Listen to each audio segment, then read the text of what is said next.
আসসালামু আলাইকুম রহমতুল্লাহ বরকাতু। সবাইকে স্বাগতম আমার আজকের ভিডিওতে। আজকে আমি এসেছি মানিকগঞ্জের আরিচা থেকে একটু দূরে তেওতা জমিদার বাড়ি। এখানে কাজী নজরুল ইসলামের স্মৃতি বিজড়িত এই জমিদার বাড়িটি। ছবিতে দেখতে পাচ্ছেন যে কাজী নজরুল ইসলাম এবং তার সহধর্মিণী, এবং এই পুকুর ঘাট অনেক সুন্দর। এটাতে অনেক স্মৃতি বিজড়িত আছে কবি নজরুলের। হয়তোবা তিনি এটাতে বসেই কোনো কবিতা লিখেছেন, হয়তোবা কোনো কবিতা আবৃত্তি করেছেন। কালের সাক্ষী হিসেবে রয়ে গেছে আজকের এই পুকুর ঘাট। সূর্য অস্ত দেখতে দেখতে হয়তোবা তিনি কোনো কবিতা লিখেছেন। অনেক সুন্দর পরিবেশ চারপাশে। এই বিল্ডিংটা অনেক সুন্দর। এটা এর এর যে স্ট্রাকচার, এটা আমার কাছে অনেক সুন্দর লেগেছে। যতই দেখতেছিলাম মুগ্ধ হচ্ছিলাম যে আগের কারুকার্যগুলো কত সুন্দর ছিল। জমিদার বাড়ি বলে কথা, কালের সাক্ষী হিসেবে রয়ে গেছে। কালচে রং পড়ে গেছে, তারপরে অনেক সুন্দর।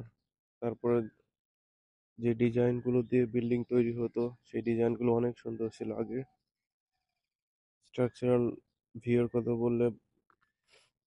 বলতে হয় যে মার্ভেলাস।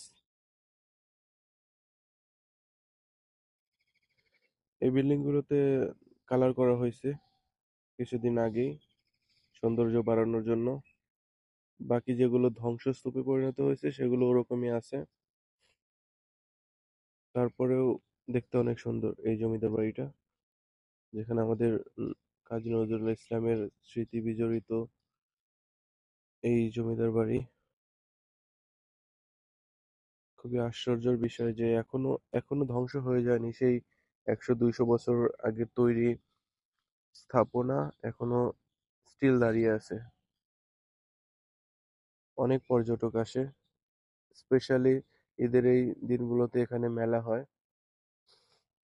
আর আর আমি মেলার মধ্যেই গিয়েছিলাম।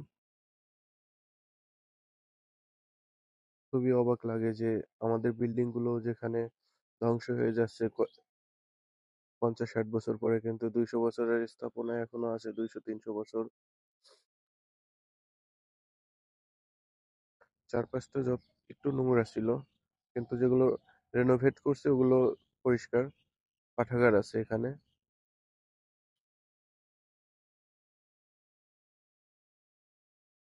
তবে অনেক সুন্দর ছিল, পরিবেশটা অনেক সুন্দর। এবং কি এই গ্রাম্য মেলাতে হরেক রকমের জিনিস আসে, সেটা তো আপনারা জানেনই। গ্রাম্য মেলা মানেই আনন্দ উদযাপন, নাগরদোলায় ওঠা। অনেক অনেক সুন্দর পরিবেশ এটা, যে নাগরদোলায় উঠে দোল খাওয়া। সেটা এই জিনিসটা অনেক মজার। চাচাদের জিজ্ঞেস করতেছিলাম যে আপনাদের এই যে যে মেলায় আসছেন, কিরকম কি হচ্ছে, প্রতি বছরই আসেন নাকি? বললো হ্যাঁ, প্রতি বছরই ঈদের পরে 5 দিন থাকে এই মেলা, আমরা আসি। তো এনারা বাচ্চা কাচ্চাদের খেলনা, কসমেটিক্স এগুলো বিক্রি করে। আর হ্যাঁ, আকর্ষণীয় ছিল এটা। এটা খুবই ভয়ঙ্কর, সুন্দর ভয়ঙ্কর। আমি সেকেন্ড টাইম উঠলাম, ফার্স্ট টাইম বাণিজ্য মেলাতে উঠছিলাম। তবে এটা যে এত ভয়ঙ্কর ছিল বলে বোঝানো যাবে না। যে উঠছে সেই এর মজা বোঝে। তারপরে মানুষ বারবার উঠতে চায়, একটা থ্রিল পাওয়া যায় যে ফিলিংসটা অন্যরকম। ভয়, আনন্দ দুটোই আছে এই এটার মধ্যে। তারপর ওটা থেকে নেমে আমি একটা ডাবের দোকানে আসলাম, জিজ্ঞেস করলাম ভাই ডাব কত করে? বললো 120 টাকা। আমি বললাম যাক, বাড়াওনি তুমি। এরপর আমরা নদীর পাড়ে আসলাম, এখানে যমুনা নদীর পাড়। অনেক সুন্দর পরিবেশ, অনেক সুন্দর। তো ঘোরা শেষ করে আমরা এখন আমাদের বাসার দিকে যাব, কারণ সন্ধ্যা হয়ে আসছে, রাত নেমে যাবে। চাঁদটা আকাশে উজ্জ্বল জলজল করতেছিল। ধন্যবাদ সবাইকে।